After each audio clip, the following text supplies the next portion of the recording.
বন্ধুরা, নিজেকে আনন্দিত এবং উৎফুল্ল রাখার জন্য কি করা যেতে পারে জানেন?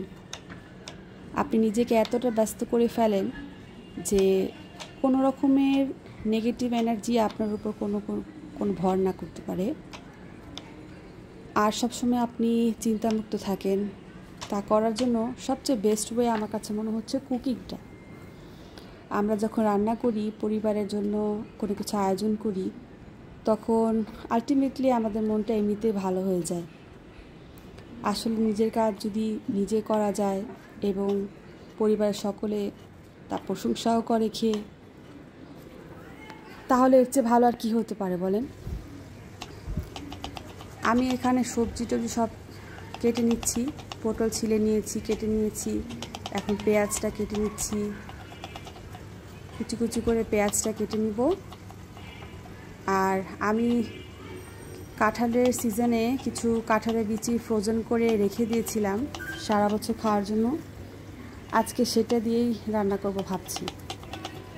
আমার কাছে কিন্তু দুর্দান্ত লাগে কাঁঠালের বিচি দিয়ে পটল দিয়ে রান্না করলে। ইলিশ মাছ দিয়েও করা যায়, তবে আজকে আমি রুই মাছ নিয়েছি। রুই মাছ দিয়ে আজকে আমি রান্নাটা করব। লবণ, হলুদ, মরিচ পরিমাণ মতো মাখিয়ে রেখে দিলাম। এখন কড়াইতে তেল গরম করে নিয়ে মাছগুলোকে ছেড়ে দিব। খুব সুন্দর করে ভালোভাবে ভেজে নিব। তরকারি রান্নার জন্য না খুব কড়া করে মাছটা ভাজলে ভালো দরকার হয় না, মানে হালকা একটু ভেজে নিলে খেতে ভালো লাগে। একটু শক্ত করে ভেজে ফেললে না ওই মাছটা টেস্টটা একটু কম লাগে আমার কাছে মনে হয়। এই যে আমি এখন মাছগুলো তুলে নিচ্ছি। এখন প্যানের মধ্যে কিছু পেঁয়াজ দিয়ে ভেজে নিব। ভেজে ভালো মতো ব্রাউন কালার হয়ে আসলে তারপর আমি একে একে এতে বাকি মশলাগুলো দিয়ে দিব। আমি এখানে দিয়েছি 1 চামচ মরিচের গুঁড়া, 1.25 চামচের মতো হলুদের গুঁড়া আর 1.25 চামচ ধনিয়া গুঁড়া। আমার কাছে পটলের তরকারিতে ধনিয়া গুঁড়াটা একটু বেশি দিলে কেন জানি খেতে ভালো লাগে। আসলে এক একজনের রান্নার স্টাইল তো এক এক রকম, কারোটাই অবহেলা করতে চলবে না। এক একজন একটু স্টাইল থাকে, আমার কাছে এইভাবে ভালো লাগে। এখন আমি কাঁঠাল বিচিটা দিয়ে ভালো করে কষিয়ে নিব। একটু গরম পানি করে রেখেছিলাম, গরম পানিটা অ্যাড করেছিলাম। এখন পটলটা দিয়ে দিলাম, ভালো করে নেড়ে চেড়ে মিশিয়ে নিচ্ছি মশলাটা গায়ে গায়ে।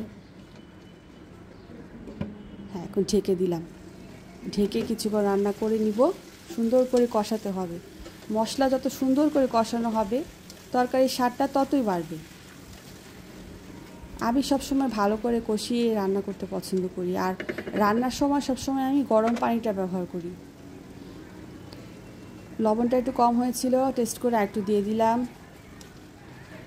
ভালো করে কষিয়ে নিচ্ছি। এখন আমি একটু গরম পানি দিয়ে দিলাম পরিমাণ মতো। দিয়ে আমি এখন ভালো করে রান্না হওয়ার জন্য এটাকে ঢেকে দিব। এই তো হয়ে গেছে আমার তরকারি। এখন মাছগুলো দিয়ে দিচ্ছি পরে। মাছগুলোকে এখন একটু উল্টে পাল্টে দিব, দুনো পাশটা সিদ্ধ হবে সুন্দর মতো করে। উল্টে পাল্টে দিয়ে আমার রান্না প্রায় শেষ হয়ে এসেছে। এখন একটু ধনিয়া পাতা কুচি দিয়ে দিলাম। ধনিয়া পাতা কুচিটা দিলে সুন্দর একটা ফ্লেভার হবে। এই তো রেডি হয়ে গেল আমার তরকারি। আল্লাহ হাফেজ।